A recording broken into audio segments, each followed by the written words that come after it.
हनुमते रक्ष रक्ष सर्वतो माम् ॐ हं हनुमते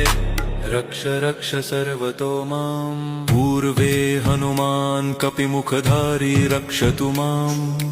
दक्षिणे नारसिंहवपुर्मां सदा पातु पश्चिमे गरुडरूपवान् रक्षतु उत्तरदिशि वराहरूपः सदा रक्षतु माम्